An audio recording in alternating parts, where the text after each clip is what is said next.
A warm welcome everybody to the Sir Joseph Houghton Gallery of China and South Asia. This gallery explores different cultures and materials of China and South Asia through a range of magnificent objects.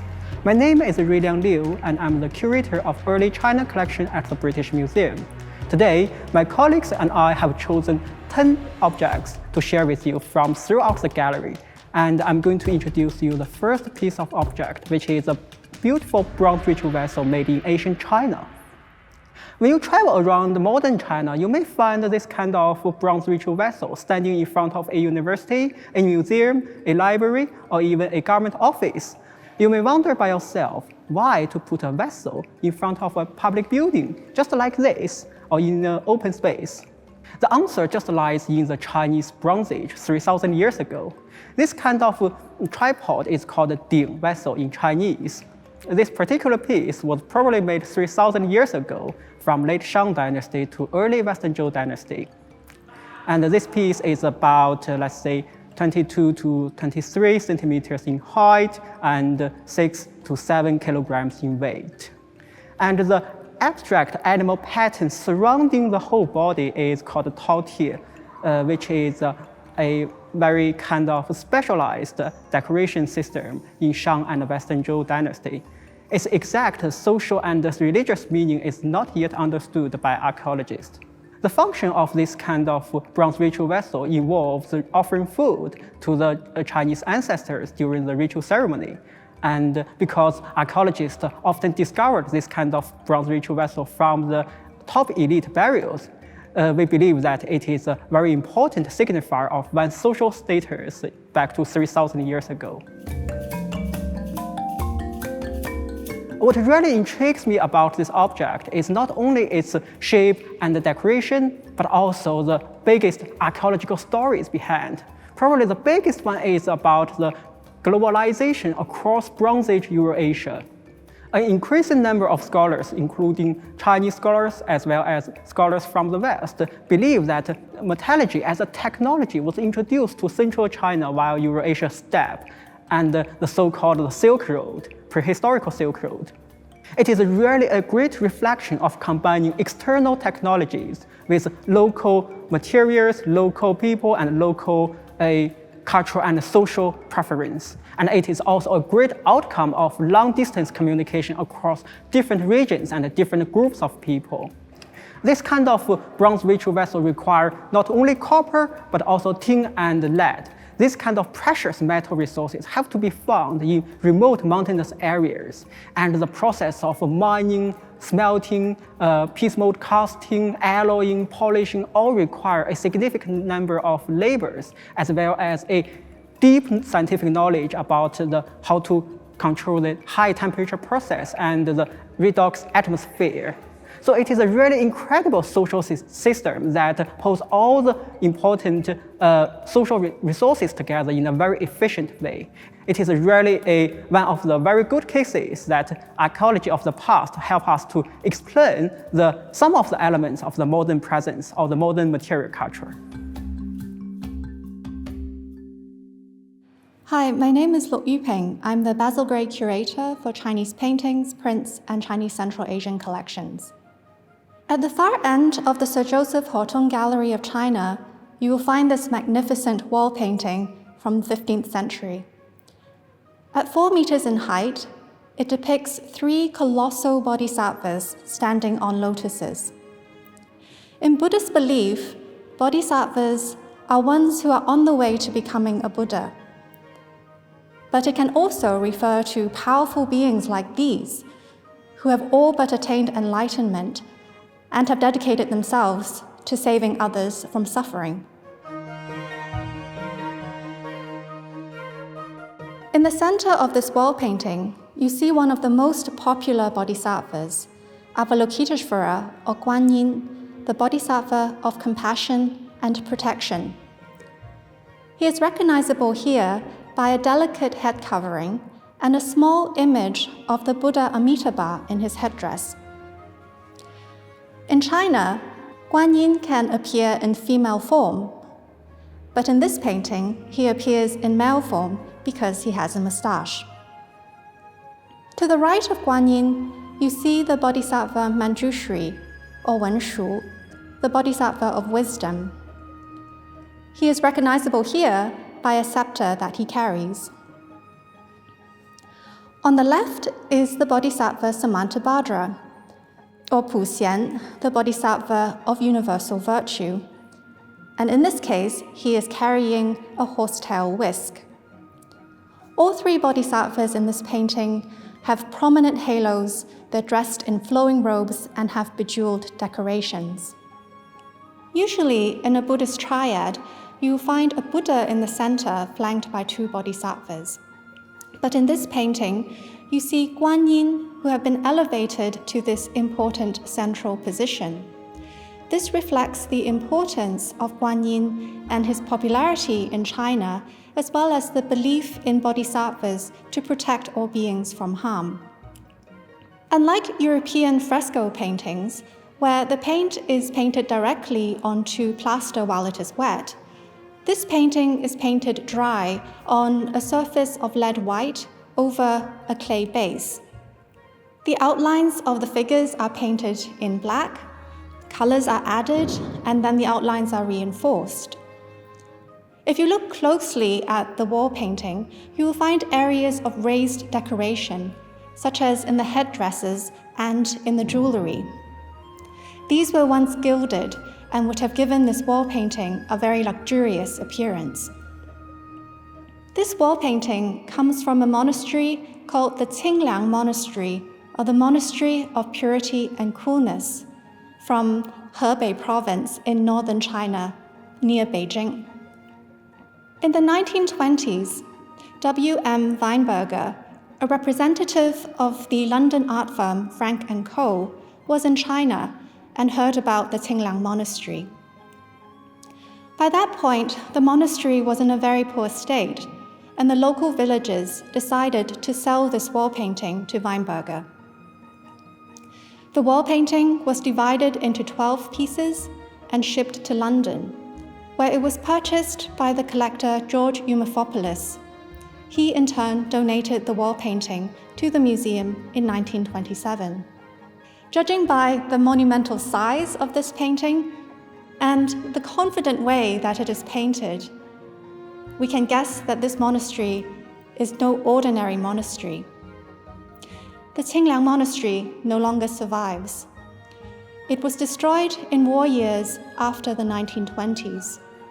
As such, this wall painting is an important survival of a once flourishing Buddhist monastery in China.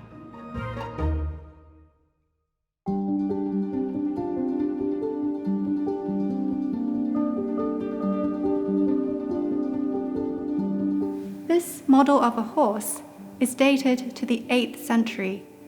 It comes from the ancient cemetery site of Astana near the city of Turfan in eastern part of Xinjiang, China. It's modeled in clay over a core made of wood and straw, so it's actually solid and quite substantial. There are areas of losses on the model, such as near the tail area and also the rear legs, but on the whole, it survived in remarkably good condition given its age. There are a lot of wonderful details on this model horse. The saddle of this model is particularly beautiful. You can see colorful patterns that evoke the impression of a richly embroidered textile. In the front of the saddle, there are pieces of white silk that once held the stirrups. There are also small petal-shaped silk that have been pasted onto the body of the horse, such as along the front, which suggests decorative horse trappings. Looking downwards, you can see that the wooden core of the horse's legs are partly exposed. And from this, you can see that the wooden core actually extends a bit beyond the hooves, and that extension is used to fix the model horse onto the floor of the tomb chamber to keep it stable. Astana, where this model horse was found, was an ancient cemetery site that served the nearby walled city of Gaochang, also known as Karakoja. This is the only model horse from the Astana Cemetery that is in the British Museum collection. It comes from the British-Hungarian explorer archaeologist Mark Aurel Stein. He was at the Astana Cemetery at the beginning of 1915 as part of his third Central Asian expedition, which was funded by the government of India. When he arrived at the Astana Cemetery, he already knew that the site had been disturbed by tomb robbers. Stein also removed objects from the site, as did other foreign expeditions. Since the 1950s, archaeologists in China have conducted extensive excavations of the Astana Cemetery, uncovering many more important artifacts, as well as mummified bodies, which are now kept in museums in Xinjiang. We have very little information about the person who was buried in the tomb in which this horse model was found. But judging from this model with its wonderful details, as well as other burial goods that were found there, we can assume that this person must have been of elevated social status from Gaochang. Burial goods in Chinese tombs were meant to serve the deceased in the afterlife.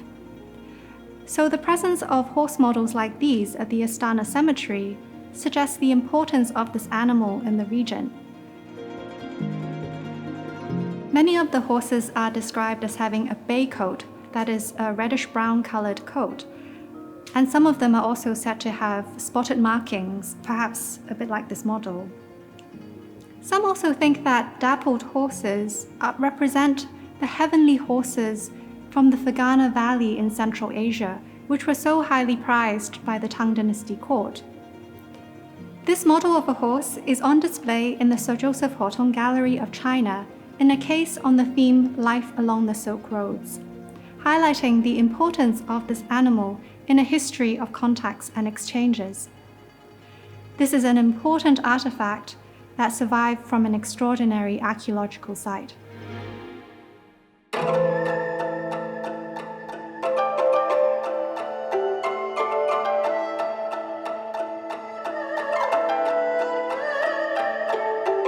I'm Wen Yuanxin, the project curator in Asia Department at British Museum. What we are seeing here is a bronze statue of Zhen Wu, or perfected warrior, a Taoist god that is very important to the Ming Dynasty. This sculpture is about 133 centimeters high, which makes it one of the biggest bronze statues of Zhen Wu outside China. Zhen Wu here is seated in a dignified posture, and we can see some typical characteristics of Zhen Wu. His long hair is loose down to the waist. His eyes are downcast in peaceful contemplation, and originally his eyes were inlaid. His feet are bare, and he's wearing armor under the robe. On the center part of his body is a large dragon. We can see two fingers of his left hand extends to the front. It's a hand gesture that is quite often seen in the representation of God Zhen Wu. We can see the traces of gilding on it, and also the lack of colors on the surface of the statue. So originally, it would be very colorful and glittering in the light. Zhen Wu is an important divine power to maintain the domestic peace and also the international security for the early Ming emperors. The reason for that is because the Yongle emperor credited Zhen Wu for helping him in his military campaign against his nephew that helped him become the emperor eventually. So in this context, Zhen Wu almost became the god of the war.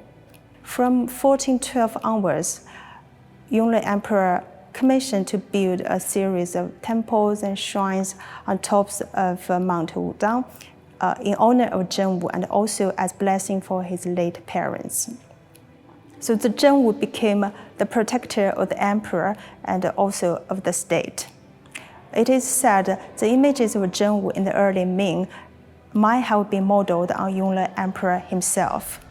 This particular sculpture has some relationship with the imperial court, especially since it has a large dragon with clearly 5 claws, which is one of the imperial symbols. During that time, the worship of Zhen Wu was not confined to the court, but widespread to the commoners as well.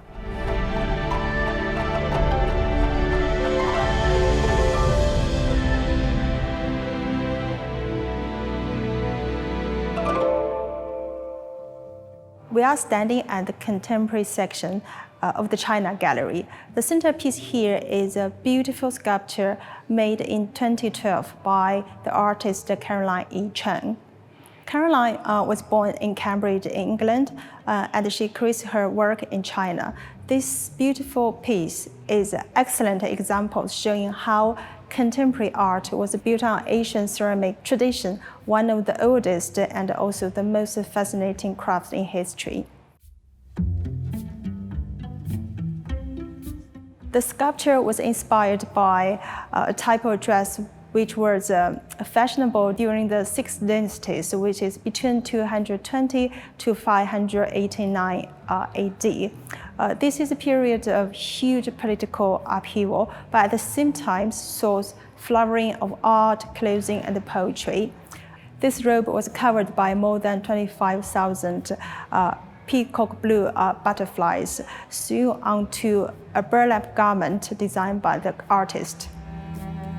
All these butterflies were made in Jingdezhen, which is known as the capital of porcelain in China, because it has been producing porcelain for at least 1,000 years.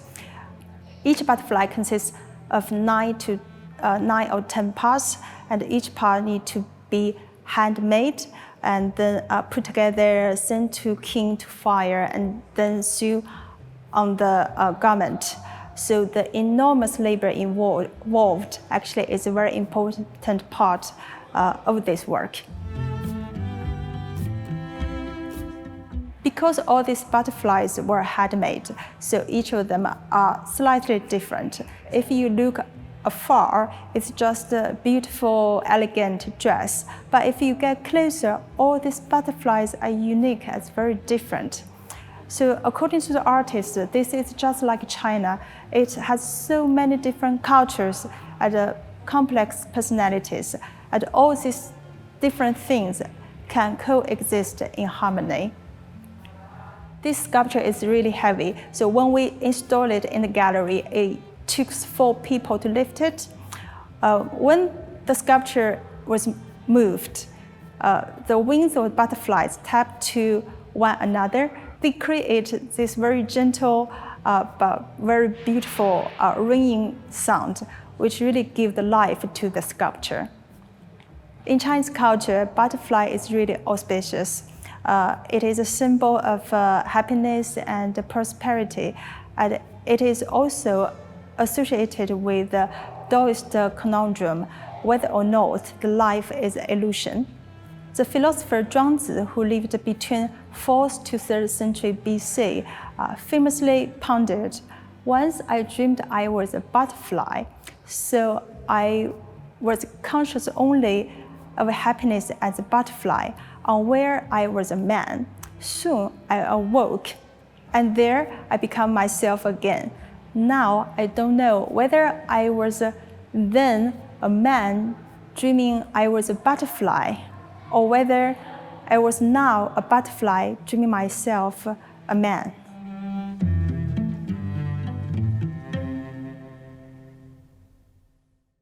Hi, I'm Sushma Jansari, Tabor Foundation Curator of South Asia at the British Museum. Now we are in the South Asia section of the Sir Joseph Houghton Gallery of China and South Asia. This is an amazing gallery full of the biggest and most beautiful objects, but I'm a bit contrary, so I'm going to start with the smallest. We are looking at the Indus civilization today. It's one of the most ancient in the world and contemporary with ancient Egypt, ancient Mesopotamia, and ancient China. They date from around 2600 BC to about 1900 BC, and it centres on modern-day Pakistan and northwestern India. We're looking at a small group of seal stones. If you look very closely, they're only about 2 to 4 centimetres square, and they're made from a type of very soft stone called steatite, much more commonly known as soapstone. This is a really lovely soft stone, so you can carve really intricate details into it. If you look at some of these seals, you'll see that they're carved with wild animals, domesticated animals like bulls, you've got elephants, you've got rhinos, and believe it or not, the most common type of animal to be depicted on these seals is actually the unicorn. Yes, the unicorn. Along the top of these different kinds of seal stones, or rather always, you will see a group of pictographs. This is the earliest script of South Asia and it has yet to be deciphered. These seals were used to make an impression on a softer material like wet clay, for example. It was used to seal containers or maybe seal ropes that bundled up groups of objects as well. And this was all used in trade. It's really interesting to note that many hundreds of these seals have been found. And not just in Indus civilization, cities or sites. They've actually been found across sites in Mesopotamia and around the Persian Gulf. But what's really interesting is that those seals aren't square like these seals, they're round instead. And seals from sites in Mesopotamia have also been found in Indus sites as well. And you'll see here a tiny little fragment of a very traditional Mesopotamian Cylliden seal, but it's actually carefully carved with Indus script. And it was found in Pakistan. What's really interesting is that this tells us that people were trading widely between Mesopotamia, the Persian Gulf, and the Indus civilization, which, as I mentioned, was in modern-day Pakistan and northwestern India. I've just been talking about some seal stones, and now we're going to look at some rather bigger objects. There's a small bronze figure of Heracles and a larger panel which depicts Vajrapani. Both of these objects were found in modern-day Pakistan, and they are separated from each other by about 400 to 500 years. The smaller figure is actually the older of the two. It dates from around the 2nd century BC, and it was made by and for Greek colonists who were living in northwest South Asia at the time, and this was around the region of modern-day Pakistan. If you can look really closely, you'll see that it depicts Heracles. You can see the bottom bit has been worn away. It is a very old object and it is made from bronze. But he would originally have been standing, leaning on one leg and leaning on a large club. The larger stone sculpture was made in about the 2nd or 3rd century AD, and it's from a completely different context. It's from a Buddhist stupa. Now, Gandhara is an ancient province of South Asia, and it's centred on the Peshawar Valley in modern-day Pakistan, and Greater Gandhara extended into modern-day Afghanistan. This region was dotted with Buddhist stupas and monasteries. If you look closely, you can see a standing figure. He's leaning on one leg, exactly like the smaller bronze sculpture right next to it. And in fact, this is why I placed them both together side by side. The later sculpture, the large stone panel, depicts Vajrapani, the holder of the thunderbolt, the embodiment of the Buddha's power.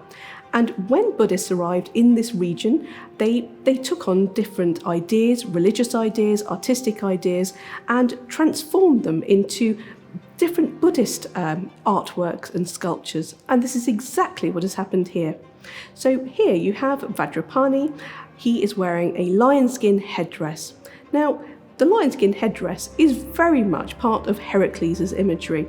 It refers back to when he killed the Nemean lion, which is a terrifying creature, and it was part of his 12 labours, and I think everyone has heard of the 12 labours of Heracles, or another word for Heracles is Hercules, which you might be a bit more familiar with. If you look at his left hand, he's holding a sword, so he's not leaning on a club like Heracles would be, so there's a slight difference there. And if you look at his right hand, he's holding a Vajra, the thunderbolt. The thunderbolt is an attribute of both Greek gods and Indian gods. So for example, the god Zeus, he is famous for wielding the thunderbolt. And in Vedic and Hindu mythology, so is Indra, exactly the same. And here you can see all of this power from Heracles, Indra, and even Zeus, all brought together to form the figure of Vajrapani, the embodiment of the Buddha's power. Today we've walked through the Sir Joseph Houghton Gallery for China and South Asia and come into Gallery 33A, which is the Asahi Shimbun Gallery of Amaravati sculpture. This was the site of a stunning, huge stupa. And a stupa, as we know, is a hemispherical mound, and it's normally made from earth and then later encased in brick and then stone sculpture. The stupa in Amaravati was actually founded in around the 2nd century BC, and the sculpture we're going to look at today is carved actually on both sides, which is quite unusual.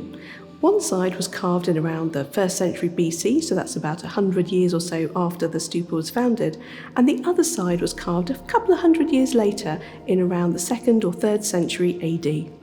One of the wonderful things about seeing these two sides of the sculpture being carved at totally different times is we can see how the representation of the Buddha changes during this time. So on one side, you don't have the Buddha in human or bodily form, you have symbols that represent him. There is a throne with his footprints underneath, and then behind you see the Bodhi tree, and this is the tree that he gained enlightenment under. And just above and in front of that, you see a sacred parasol. On either side of the throne, you have devotees who are paying their respects to the Buddha's symbols here. And it's really important to note that actually this stupa would be a draw for many pilgrims, many Buddhist pilgrims. They would come to worship and venerate this site and the sacred relics held right deep down inside the stupa itself. On the other side of this panel, you'll see that we have the name of the person who dedicated the later side of this panel. And it's really important to note that many of these sculptures were dedicated to this incredible site by Buddhist pilgrims and devotees. And in fact, we know that this one was dedicated by a woman. She was a female disciple of the venerable monk Vatisara. Isn't that incredible to know that it survives from the 2nd or 3rd century AD? I think it's pretty extraordinary. One of the really interesting developments in the carving style of this period, this later period around the 3rd century AD, is that this incredible panel depicts the stupa from which it came. So if you look closely, it was completely covered in the most incredibly carved stone sculpture. You can see the panels that would have decorated the central dome, and even the beautiful flowers that decorated the railings that ran all the way around the stupa. What I think is really lovely about this particular panel is that the way that the Buddha is depicted standing at the very gateway of this railing. So it's the place where devotees would enter the stupa railing and circumambulate or walk around the stupa in order to gain merit. My name is Ima Ramos, and I'm the curator of the Medieval to Modern South Asia collections here at the British Museum. These two spherical containers are symbols of status and wealth, and probably belong to a member of the Mughal court. The Mughal dynasty arrived in India from Central Asia in 1526 and established an empire that at its height ruled most of the Indian subcontinent. Mughal patrons commissioned some of the most outstanding works of art in India. These containers were made around 1700 during the reign of the Mughal Emperor Aurangzeb. They would have once been attached to hookah pipes through which tobacco was smoked via scented water. The Portuguese brought tobacco from the Americas to India in the late 1500s, and its popularity quickly spread. The hookah formed an essential part of social ritual and encounter in Mughal India. Each container is made of pale nephrite jade. This hardstone was admired for its delicate translucency and was mainly imported from Khotan in China. Jade was also prized for its talismanic power and was believed to grant a long and successful life. Both are inlaid with a dark green jade and with blue lapis lazuli and red rubies outlined with gold. These precious stones are set in stylized floral patterns reflecting the Mughal interest in the natural world and its echoes of paradise. Lapis lazuli was imported from Afghanistan, while the best rubies came from Burma. In Persian poetry, which was widely read at the Mughal court, rubies symbolized the rising and the setting sun. The green marble mounts supporting the jade containers were made around a century later by a French craftsman. The golden female figures holding palm trees and supported by camels are personifications of Asia as imagined by European artists at the time. The mounts reflect the Orientalist fantasy of India as a land of opulence and pleasure.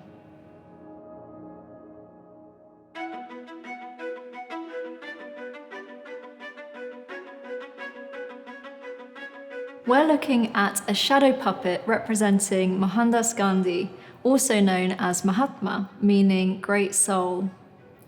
Shadow puppetry is an ancient form of storytelling in India.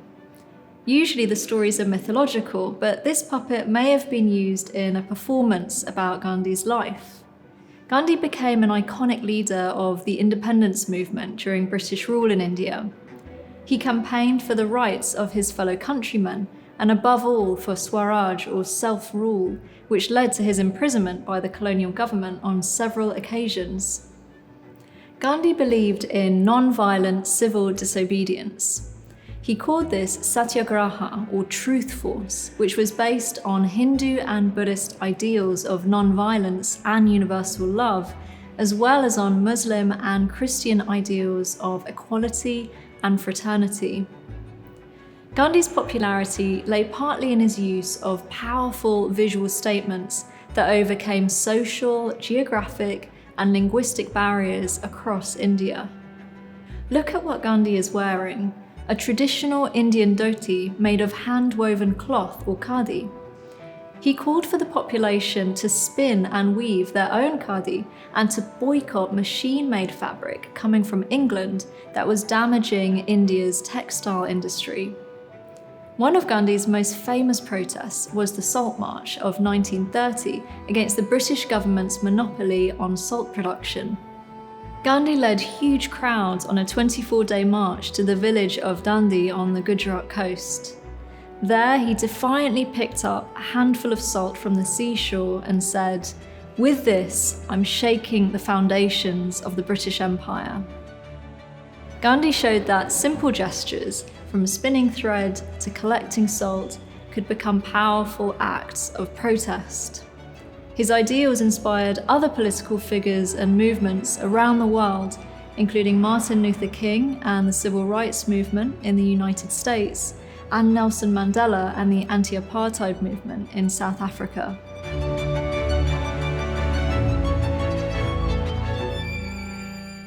Thank you so much for watching the tour. I hope it will encourage you to come and visit the Hotun Gallery.